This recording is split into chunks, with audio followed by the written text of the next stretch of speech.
Assalamualaikum warahmatullahi wabarakatuh. Salam sejahtera untuk kita semua. Shalom, Om Swastiastu, Namo Buddhaya, dan salam kebajikan. Bertemu lagi dengan kami kelompok 1 yang beranggotakan Dea Fajrinal Amin, Gusti Ananda Candrawijaya, Kartika Putri, Mega Eliana, Muhammad Alfianor, Niputu Devi Puspayanti, Okta Verina Khairunisa Rahman, dan Selvia Fitri Irani. Pada video kali ini, kita akan membahas mengenai anatomi fisiologis hipotalamus.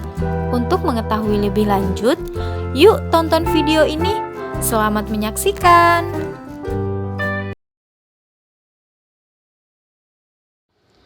Kita akan masuk ke pembahasan pertama, yaitu anatomi dari hipotalamus.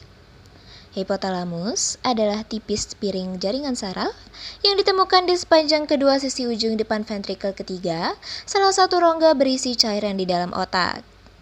Ukuran ketebalannya mencapai 3-4 mm. Hipotalamus terkubur di otak dekat pusat rongga tengkorak, terletak tepat di bawah talamus atau pusat penghubung untuk jalur sensorik dan motorik di otak. Hal ini hampir sepenuhnya disembunyikan oleh belahan otak atasnya, meskipun ketika otak dihapus untuk studi, hipotalamus terlihat di permukaan basal.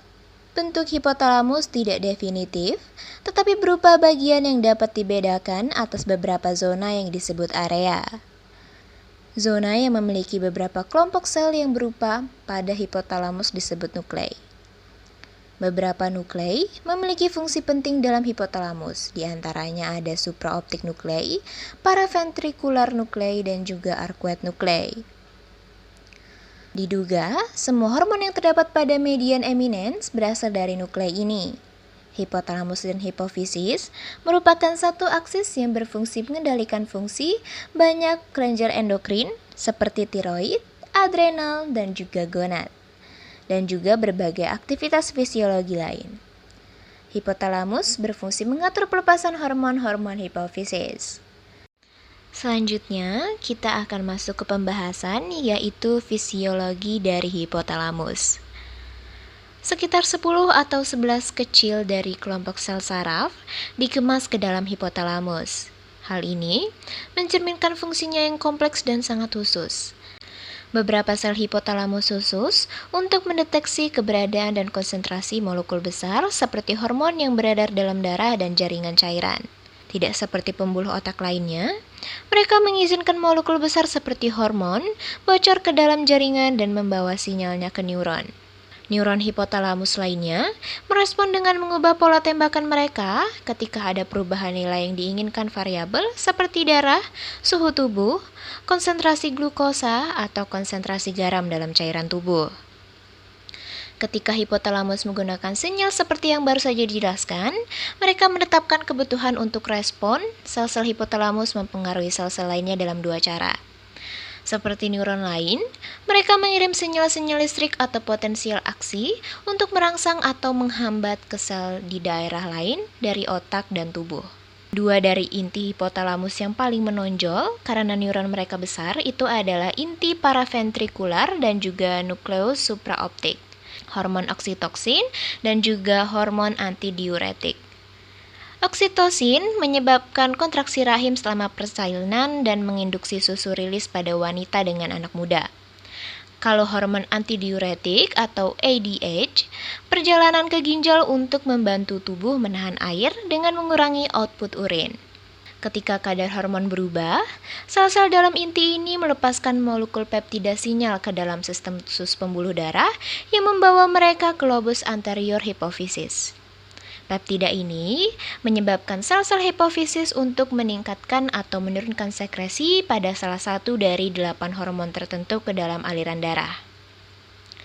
Mekanisme dasar ini mengatur kadar hormon pertumbuhan, hormon adrenokortikotropik atau untuk respon terhadap stres, tirotropin mengatur metabolisme basal, dan beberapa hormon yang mengatur organ reproduksi dan perilaku seksual. Di hipotalamus ini juga ada di hipotalamus anterior, khususnya inti suprachiasmatik duduk di atas kiasma optik. Beberapa serabut saraf optik dari mata berakhir di sini. Mereka menginformasikan sel-sel ini tentang siklus terang dan gelap. Melalui proyeksi luas mereka ke daerah otak lainnya, terutama organ pineal, sel-sel ini membangkitkan pelepasan hormon melatonin ke dalam aliran darah dan dengan demikian membantu untuk mengatur irama sirkadian tubuh. Sel-sel pada anterior dan posterior hipotalamus daerah mendeteksi suhu dan darah dan memiliki hubungan yang memungkinkan mereka untuk menyesuaikan suhu tubuh normal. Aktivitas saraf di daerah anterior mengaktifkan sistem untuk kehilangan panas, melebarkan pembuluh darah kulit dan menyebabkan berkeringat dan terengah-engah. Neuron dibantu posterior hipotalamus untuk melestarikan panas oleh kontriksi pembuluh darah kulit, menyebabkan menggigil dan melambat bernapas. Masih inti hipotalamus lainnya bekerja sama untuk menyeimbangkan asupan makanan. Kegiatan di daerah hipotalamus lateral yang mendorong makan sementara inti ventromedial atau VMN menekan asupan makanan. Di daerah preoptik, di ujung depan hipotalamus adalah sel yang menggunakan beberapa mekanisme hormonal yang sudah dijelaskan untuk mendorong dan mengatur siklus menstruasi dan aspek lain dari fungsi organ reproduksi dan perilaku. Fungsi hipotalamus. Hipotalamus adalah bagian dari otak yang terdiri dari sejumlah nukleus dengan berbagai fungsi yang sangat peka terhadap steroid dan glukokortikoid, glukosa dan suhu. Hipotalamus berfungsi sebagai monitoring dan mengontrol berbagai aktivitas dari tubuh yang sangat banyak. Hipotalamus yang terletak tepat di bawah otak dan seukuran biji kenari, mengatur berbagai fungsi penting seperti pengaturan metabolisme tubuh, pengendalian kelenjar adrenal, produksi susu, dan pengaturan pertumbuhan tubuh. Saat menjalankan semua kegiatan ini, hipotalamus memerintahkan kelenjar-kelenjar hormon lain yang di bawah kendalinya. Adapun fungsi dari hipotalamus antara lain adalah mengontrol suhu tubuh, mengontrol rasa haus dan pengeluaran urin, mengontrol asupan makanan, mengontrol sekresi hormon-hormon hipofisis anterior, menghasilkan hormon-hormon hipofisis posterior, mengontrol kontraksi uterus, pengeluaran susu, pusat koordinasi sistem saraf otonom utama, kemudian mempengaruhi semua otot polos, otot jantung, kel eksoksir, berperan dalam pola perilaku dan emosi. Adapun peran hipotalamus, pengaturan hipotalamus terhadap nafsu makan terutama bergantung pada interaksi antara dua area makan lateral di anyaman nukleus berkas prosenfalon medial pada pertemuan dengan serabut polidohipotalamik, serta pusat rasa kenyang medial di nukleus ventromedial. Perangsangan pusat makan membangkitkan perilaku makan pada hewan yang sadar, sedangkan kerusakan pusat makan menyebabkan anoreksia berat yang fatal pada hewan yang sebenarnya sehat. Perangsangan nukleus ventromedial menyebabkan berhentinya makan, sedangkan lesi di regio ini menyebabkan hiperfagia dan bila persediaan makan banyak, sindrom obesitas hipotalamik. Pembahasan selanjutnya adalah hormon-hormon yang dihasilkan kelenjar hipotalamus. Hormon yang dihasilkan hipotalamus sering disebut faktor R dan I, mengontrol sintesa dan sekresi hormon hipofise anterior, sedangkan kontrol terhadap hipofise posterior berlangsung melalui kerja syaraf. Pembuluh darah kecil yang membawa sekret hipotalamus ke hipofise disebut portal hipotalamik hipofise. Hormon-hormon hipotalamus antara lain yang pertama ada corticotropin releasing hormone atau CRH. CRH berfungsi merangsang kelenjar hipofisis dan mengeluarkan hormon adrenokortikotropik atau ACTH. Yang kedua ada gonadotropin releasing hormone atau GnRH. GnRH berfungsi menstimulasi sintesis dan sekresi folikel stimulating hormone atau FSH dan luteinizing hormone atau LH. Yang ketiga ada tirotropin releasing hormone atau TRH. TRH berfungsi untuk merangsang pituitari untuk mengeluarkan tiroid stimulating hormone atau TSH. Yang keempat ada growth hormone releasing hormone atau GHRH. GHRH berfungsi untuk merangsang pelepasan hormon pertumbuhan GH dari hipofisis. Yang terakhir ada pada prolactin inhibiting hormone atau PIH.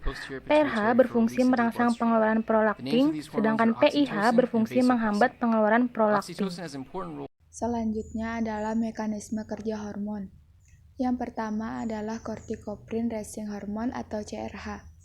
CRH disekresi terutama ke dalam plexus kapiler primer. Adalah gonadotropin releasing hormone atau GnRH. GnRH disekresi dalam hipofisial aliran darah portal yang di eminensia median. Para darah portal membawa GnRH ke kelenjar pituitari, di mana GnRH mengaktifkan sendiri reseptor 7 transmembran G protein couplet yang merangsang reseptor beta isoform phosphopoietin phosphate C yang melanjutkan dengan memobilisasi kalium dan protein kinase C, thyrotropin releasing hormone atau TRH. Mekanisme kerja dari TRH adalah merangsang kelenjar tiroid untuk merangsang sintesis hormon tiroid atau tiroid hormon dari hipofisis anterior yang kemudian pada gilirannya akan merangsang sekresi hormon dan kelenjar tiroid.